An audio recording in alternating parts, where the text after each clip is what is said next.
Hi guys, welcome back. Let's learn how to disable iCloud tabs in Safari on your iPhone in iOS 26 or later.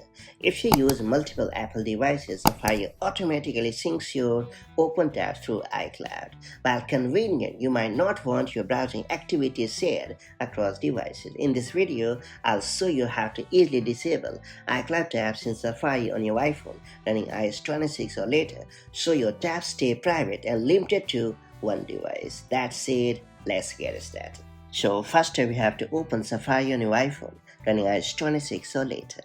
And then you have to tap on the menu button located at the bottom right corner of the screen.